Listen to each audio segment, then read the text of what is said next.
So the night of the fight, I didn't watch the fight. I ended up going to bed early that night, and I was living in the Bay Area at the time. And I remember the night clearly because I had bad dreams all night long. And when I woke up in the morning, my mother called me and told me, did I hear? And I'm like, hear what? And she's like, Pac was shot. He's in the hospital.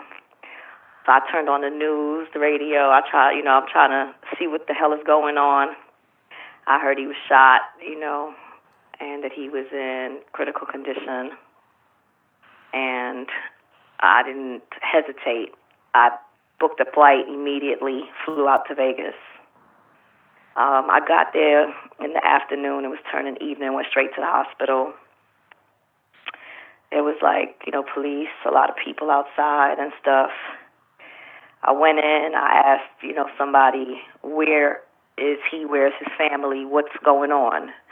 They told me they couldn't give me any information, but they would, tell someone that someone was here for him. So Kadada and his cousin, female cousin Mo, came out. And, Kadada didn't know me, didn't know who I was, so she looked and was like, I don't know who this bitch is here, but his cousin was like, oh, Des, okay. And she was like, you know what, give me a minute, let me go inside and get Yasmin. So his aunt came out, and she was, she told me what had happened, how he was doing.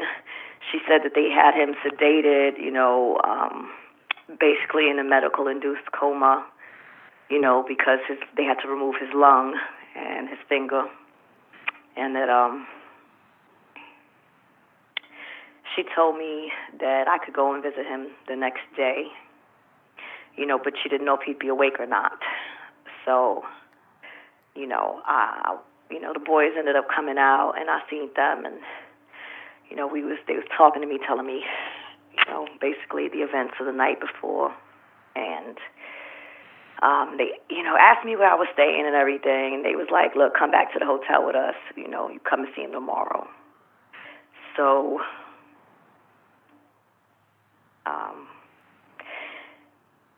we stayed at the hotel, we stayed at the hospital for, some time, and we all went back they had to change hotels because they didn't want nobody knowing where they were staying at, so they ended up staying at a low-key hotel off the strip.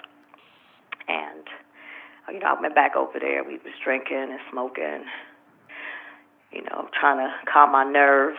And, when the next day came, we went back to the hospital early in the morning, and he was still out. And, while Pop was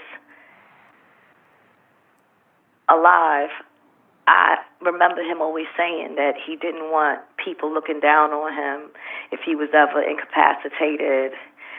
He didn't want a funeral. He didn't want people standing over him in certain ways. So I said, I told his aunt when she told me I could go in and see him, this is probably one of my biggest regrets in life.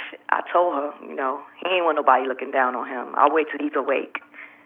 And then you tell him I'm here, and I'll go in and I'll see him then, and I'll speak to him.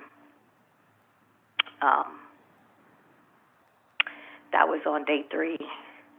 And at that point, it was just different people having different shifts at the hospital, everybody chipping in to stay there and make sure that he was safe and that, nobody came there that wasn't supposed to be there.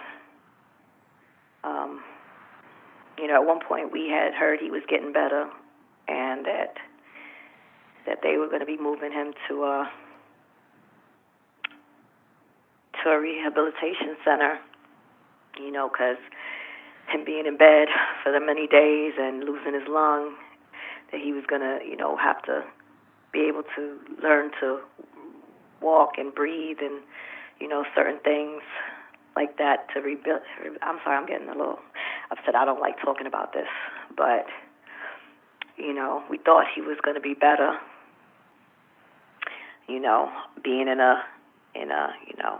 being out of it for that long. You start to lose your muscle tone and stuff, so they wanted him to be back in, rehabilitation. They were making 'Making arrangements to, do that. And then, 'do that. And then, 'cause him being in bed for the many days and losing his lung, that he was going to, have to be able to learn to walk and breathe and, certain things like that to rebuild. I'm sorry, I'm getting a little upset. I don't like talking about this, but, we thought he was going to be better, being out of it for that long. You start to lose your muscle tone and stuff, so they wanted him to be back in, rehabilitation. They were making arrangements to, do that. And then, one morning, on the day he passed away, we were all at the hospital. We were at the hotel. I'm sorry. We were at the hotel, and we was getting ready to go over to the hospital. And his mother kind of stopped at a slot machine and started playing, and all of a sudden she started winning. And then we got a phone call. Well, someone called and told her that he was going into cardiac arrest. So we shot over to the hospital, and the rest is history. The night before that, though, I had a dream while I was in the hospital, about death. And the next day he passed away.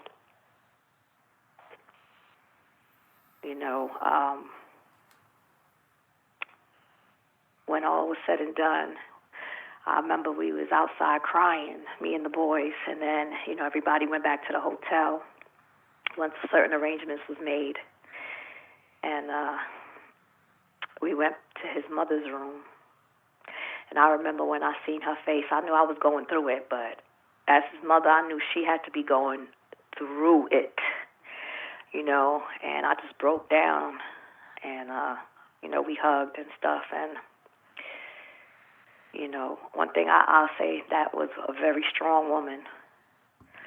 She took on the weight of the world and always rose like a warrior through everything that was going on.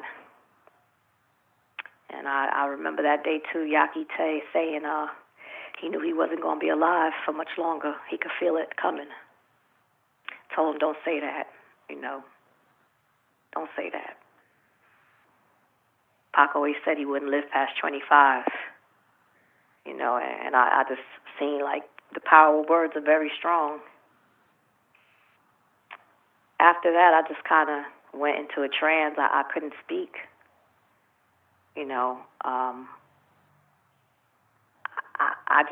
I had nothing to say. They booked us flights. I flew back to L.A. with his mother. I went back to his apartment with her. I stayed the night there with her. And, I probably slept the best I've slept in all my life. I was so probably just emotionally drained and exhausted. I woke up in the morning. Before I could open my eyes, I thought it was all a dream. And, the reality just hit me all over again, that he was really gone. Who was some of the celebrities at the hospital when you was there? Snoop came. I seen MC Hammer came. Yo-Yo came. She was very sweet, very nice woman. I didn't see Adina Howard, but they told me she came over there and was, showing out. And they didn't, she didn't get to come inside or nothing, but she came through the hospital. The Outlaws had told me that.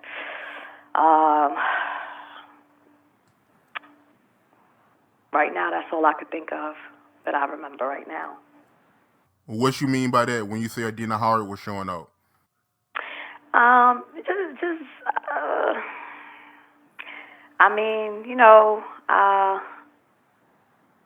Like being extra dramatic, maybe. That's how Yaki kind of described it, like, putting on, like, just acting extra. That's what I was told. I didn't see that with my own two eyes, but that's what Yaki told me. So I was inside when she came. They weren't really, like, letting a lot of people inside. Right. So, I want to go back to a comment you made earlier in the interview. You said that, after Tupac passed away, you went back to L.A. with Afeni. So, if you don't mind, can you go more into detail about some of the stuff that happened when you went back to L.A. with Afeni after Tupac passed away? Well, I flew out with his mother and his aunt, Gloria. We flew back to L.A., and me and his mother went back to the apartment. Some of that is a blur to me, to be honest with you, because I really was in shock. But we stayed at his apartment that night. I slept in his bed, and The next day, people came through. That's when I met Jasmine Guy. She had brought some food from Roscoe's, and I guess they was, making plans for the memorial and stuff. And, we were all just in the house. I remember the Outlaws came through. They were saying they was going to get tatted up. They were going to meet with Kadada. Everybody was going to get tattoos. I just was like, all right, cool. Like, I really wasn't speaking that much. I just was like sitting in a corner crying somewhere. I couldn't, I couldn't deal. I was 19 years old. To lose somebody that you love at such a young age, it just was very traumatic to me. How was the Outlaws and everyone else taking Tupac death when y'all went back to L.A.? Everybody was devastated. To say the least. Motherfuckers was drunk at 10 in the morning. Like, it just, everybody was fucked up. I remember I ended up taking a cab and meeting Yaki at the studio, I think, the next evening, and just everybody was fucked up. It was just fucked up. There was no, people was trying to console each other, but everybody was broken. It was like the matriarch passing away. It trickles down. Everybody was hurt. How was Yaki Kadafi taking Tupac death? Because I heard he was taking it the hardest, right? He wanted to die too, it seemed. He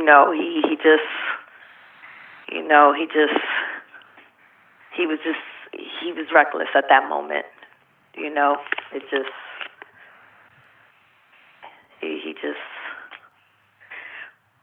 was tripping. I was tripping. We tried to console each other, but it was no consoling. Did Yaki Kadafi have any personal conversations with you about how he felt?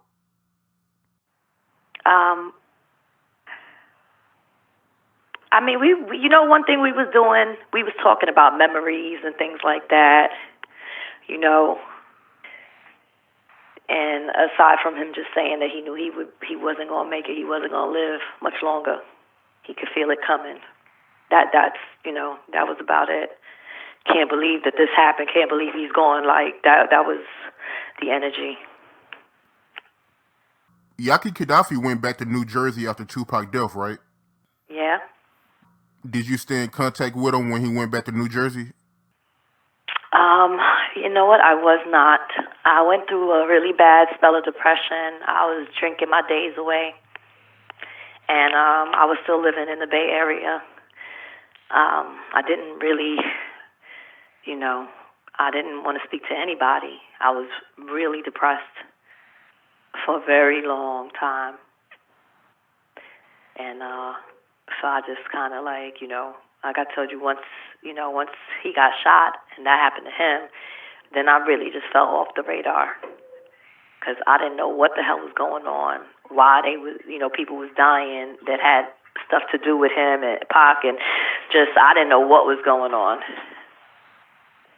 So I didn't, I just, like I said, I was drinking every day from the time I woke up till I passed out at night.